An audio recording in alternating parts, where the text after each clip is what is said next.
Discussion of secret societies is something of a minefield because it so easily invites ridicule. It is very difficult for the general public to accept that the super rich leaders of their Western world can possibly be as mad and deranged as they actually are. The public, generally speaking, are sensible and level-headed people who have to balance their checkbooks, so they inevitably tend to laugh at stories about Satanists and occult believers. But if you talk to any well-informed historians, they are all aware of the important role which various secret societies have played in human history. The Black Hand always played a pivotal role in the history of the mafia. If you talk to anyone in the UK who is political and read books, they are always aware that the ruling class of Britain, including every member of the royal family, is a Freemason. And the emblem of the death's head was sported on the caps of the high-ranking Nazi officers from the very beginning. The symbols of these secret societies always seem to play around with some kind of skull and bones motif, so that it's abundantly clear what their mission statement is. These people are pirates, willing to commit any crime for big money. And they first became established in America at Yale University in 1833 with General William Huntington Russell and Alphonso Taft. Of course, being a secret society, they made other people curious about them, and in 1867 some undergraduates from a rival campus society broke into their headquarters to see what this skull and bones thing was all about. They reported that inside there were lots of lamps and candles, many dilapidated human skulls lying next to a fool's cap and bells, and it was morbidly dark because the walls were covered with black velvet. Having established a suitably satanic atmosphere, initiation rites were then performed on new members who had to engage in group masturbation and sodomy while they lay in a coffin. Now, it's very easy to dismiss all of this as bizarre, silly and irrelevant until you see the list of Skull and Bones members who have ruled America since Skull and Bones began. Although they only graduate 15 initiates a year, those 15 have always gone on to occupy the very highest positions in American society. US Secretary of State William Max Evans was a bonesman, as was Treasury Secretary Franklin McVeigh, Chief Justice Simeon Eben Baldwin, and the 27th President of the United States, William Howard Taft. The founder of American football, Walter Camp, came through Skull and Bones, as did the very first chairman of the Federal Reserve, Pierre Jay, and director of Standard Oil, Percy Rockefeller. Averell Harriman, the son of E.H. Harriman and founder of Harriman Brothers, the largest investment bank in the world, was a bonesman, and so were both of the George Bush presidents. During his premiership, John F. Kennedy was surrounded by Yale, that's where it's like George Bundy and David Acheson, son of Dean Acheson. Kennedy knew these men referred to each other as brothers under the skin.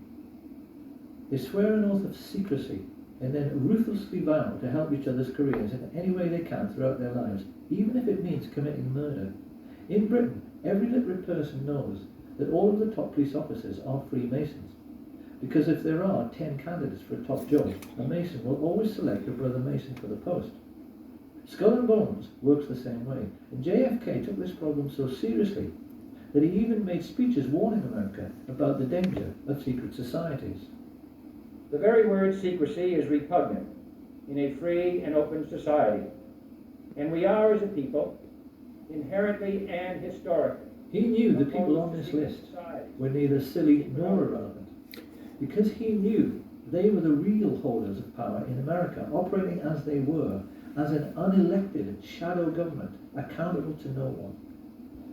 And it was these same people who brought Hitler to power during the 1920s by becoming business partners with leading German industrialists. The reality of the situation prevailing at that time, because the Germans before Germans were called Prussians, simply by looking at the cover of Fritz Thiesen's Russian, book, I Paid Hitler, on which he is depicted as a that's why they've got those hats. controlling Hitler's strings. Thiessen was a billionaire industrialist. He was the man who built the Bismarck. His company, United Steelworks, made 3/4 of all Germany's steel, and he joined together with Skull and Bones members Prescott Bush and George Herbert Walker to financially assist the Nazi Party. Together, they recruited head of the German Central Bank, Jean Marchand, to the fascist cause, and then combined with other leading industrialists to sign a letter which convinced Hindenburg to appoint Hitler as Chancellor on the 20th of February 1933. Had anyone inquired around this time about the postal address of the Nazi Party, they could legitimately have been told that it was 39 Broadway, Manhattan, New York, because this was where Averell Harriman, Prescott Bush and George Herbert Walker kept their office. And being no fool, People don't know that, eh? used their banking services to set up secret cash funds funneled through another bank in Rotterdam, the Bank voor Handel en Scheepvaart, to finance the building of the first official Nazi Party headquarters, the Brown House. This was all done with the full cooperation of the Dutch bankers, who orchestrated this entire sinister business with the assistance of the Thyssen family lawyer, Allen Dulles. Of course, the Germans themselves were ecstatic. We've all seen the newsreels from that time in which they are stomping around in their jackboots, acting like a master race, because they had swallowed the propaganda that they were being led to glory by a superman who had rebuilt the economy and Germany's infrastructure all by himself. This was a lie. Yeah. Hitler didn't have any money. You could only build autobahns with one thing: capital investment. And that investment came mainly from America. The Nazis were also given a lot of help from the City of London, help which came mainly That's in the why shape America of Sir Montague joined the war Pollock much Norman, later, Governor of the Bank of because they England. funded it. Norman was connected to Bush and Walker through the merger of Harriman's with the Brown brothers, who traded at London as Brown Shipley, hence Brown Brothers Harriman. The people behind this multinational investment bank had a long-standing racial tradition. Few British people at the time were aware that they only enjoyed relatively cheap clothing because it was all made from slave cotton brought from America on the Brown Brothers ships and sold to British mill owners. Montague Norman was heir to this colossal Brown Brothers fortune. As the de facto head of world banking, he made no secret of his only being interested in the richest 1% of people. And even as the newspapers began to fill the stories of Nazi concentration camps, he still declared himself to be Hitler's most avid supporter. "We must lend Nazi Germany 90 million marks," he declared. "It may never be repaid, but it will be less of a loss than the fall of Nazism." American. One might have thought Sir Montague's close personal friends, the royal family, He was supposed to be would have king. been outraged by his comments. Nothing could be further from the truth. It is part of the remit of this film to try and make people aware of the tricks the rich play in order to control how we think. George Orwell once said that the ruling class in every age have tried to impose a false view of the world upon their followers. And there's no better example than the way in which the British have been duped into believing that their royal family are called Windsor and descend from English kings like Henry VIII. The British royal family are actually German, and their real name is Saxe-Coburg-Gotha. They only changed it to Windsor after Windsor Castle in 1917 to hide the fact that they were German during Just like the First World Rothschilds War. aren't Jews, they're German. Prince Harry, in honour of his German roots, has been known to dress as a Nazi on several occasions. Dozens of critics have pointed out that the Duke of Edinburgh's brother was the head of the Nazi SS. And King Edward VIII, before he abdicated to marry the American divorcee Wallis Simpson, visited Hitler to make it abundantly clear to the whole world that he too was a Nazi. He even signed his name Herzog von Windsor. Thinking people during this period realised that this whole thing with kissing up with the Führer somehow transcended national boundaries. The rich people from the most diverse countries had bonded together because they all shared a common goal. The kings and the queens and the international bankers and industrialists wanted to make certain communism could never succeed. They were determined they weren't going to finish up like the Russian royal family, and they were determined to hang on to their money. They were much more afraid of the ordinary working people in their own countries than they were of fascist Germany. And this prevailing sentiment That's amongst right, the that world's shows how ruling much class power we led have. America's elite to attempt a fascist coup d'etat in 1934. I hope it will be plain to people by now that Hitler's economic miracle is the greatest myth in human history. There was no economic miracle. There are no miracles. And if there are, why can't the Germans do it all again now?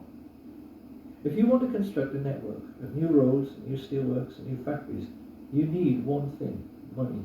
You need investment. And the investment didn't come from Hitler. It came from Brown Brothers Harriman and their business associate, Fritz Thyssen. It came from Hjalmar Schacht and his best friend, Sir Montague Collett Norman. It came from men like Axel Wenner-Gren, the Swedish multimillionaire arms manufacturer, and Charles Beddoes, the French business mogul. These people were all in the same bed with their Nazi friends, the Duke and Duchess of Windsor, the Dulles brothers, Prescott Because he was supposed to be king at the time, and that's why he renunciated. with whom they created to allow it to the happen. Bank for laundering It was all Nazi part money. of the game. And with stage one of their plan for world domination complete, they now turn to the second phase, which was meant to be the overthrow of American democracy and the imposition of fascist government upon the United States. In order to pull this off, these Nazis raised money from America's richest families, many of whom, in this new consumerist society, had become household names. The Colgate family, the Birdseye family, the DuPont family, the Rockefeller family. These people handed over millions Even to the American Coca-Cola. financiers of Hitler so they could hire, train and supply a private army which would attempt to overthrow the That's so democratically elected weird. government of Franklin Delano Roosevelt and impose fascist dictatorship in America. Of course, it's natural to wonder, considering they had such advantages, how on earth did they ever pull it off? So not Simple only answer are they is that they chose fluoridating the their wrong path. Nazi Because their choice to lead this Nazi insurrection company, was Major General Smedley Darlington Butler, the most decorated soldier of the period and in all of American history, perhaps the most unsung hero of all. Because Smedley Butler was the most genuine Democrat and lover of liberty the world has ever seen. I appeared before the Congressional Committee, the highest representation of the American people, under subpoena to tell what I knew of activities which I believe might lead to an attempt to set up a fascist dictatorship. The plan as outlined to me was to form an organization of veterans, to use as a bluff or as a club at least, to intimidate the government and break down our democratic institutions. The upshot of the whole thing was that I was supposed to lead an organization of 500,000 men, which would be able to take over the functions of government. My main interest in all this is to preserve our democratic institutions. I want to retain the right to vote, the right to speak freely, and the right to write. If we maintain these basic principles, our democracy is safe. No dictatorship can exist with suffrage, freedom of speech, and press. Smedley Butler tricked the plotters into thinking he was interested for just long enough until he was sure who all the major players were, and then he told the president. This put FDR in a quite impossible position. America at that time was just coming out of the Great Depression. The last thing he wanted was to cause another economic downturn, and he feared that if he scooped up all the leading bankers and captains of industry in the United States and threw them all in jail, the country just might fall apart. So what could he do? To Smedley Butler's utter incredulity, he chose, in the end, to do nothing. In spite of the fact that these men had committed treason and should have been hanged, their power was such that they were not even charged, let alone tried. And so great was their influence, they were able to keep America out of the war until December the 7th, 1941.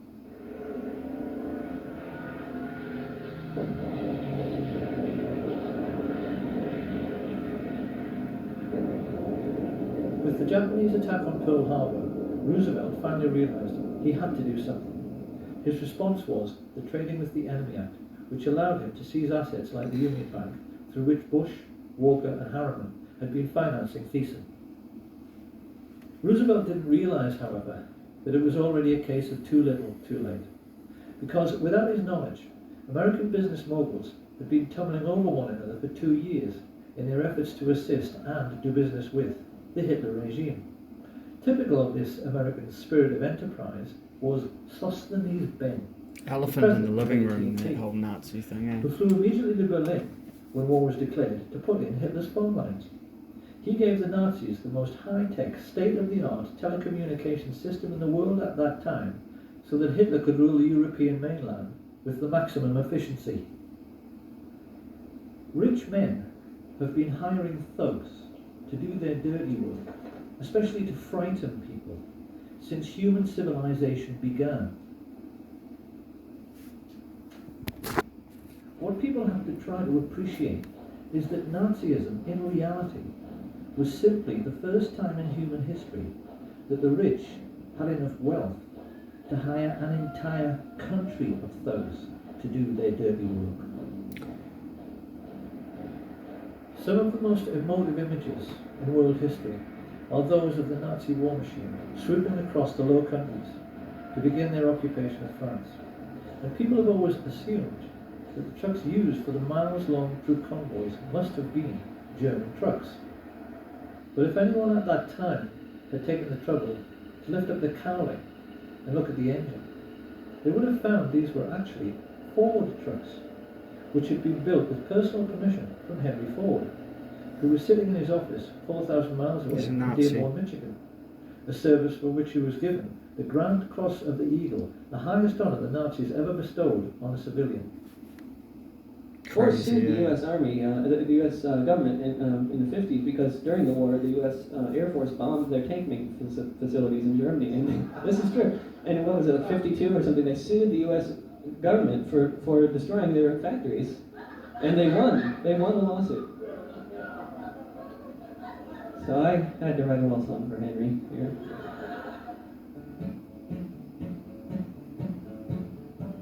Ford built tanks for the Nazis, and the Nazis used those tanks to gun down lots of soldiers in the U.S. Army ranks. Yes, Henry Ford was fascist and a nasty one was he. He built tanks for anyone for the proper fee. Hitler so admired Henry Ford, he kept a life-size portrait of him on the wall next to his desk, and even his legendary Panzer tanks were tainted by these sorts of practices, because they were made by I.G. Farben, who had entered into a cartel with the Rockefellers' Standard Oil. The government in Washington knew It's all just so about this, deep, eh? and largely did nothing. Way bigger than Licensing anyone's. arrangements for trading with the enemy in wartime were issued I'm without definitely any going to fuss, download this one. even to the extent that after the occupation of France, the Chase and Morgan banks in Try and Paris encrypt simply like carried on hard doing drive or business something. as Yeah. usual. The incredible truth, which the rich elite have managed to hide from the world for 70 years through their control over school books and our education system, is that the Nazi war machine was actually an American business. And for the Rockefellers, DuPonts, Harrimans, Walkers and Bushes They all in particular, profited, it was a highly lucrative business.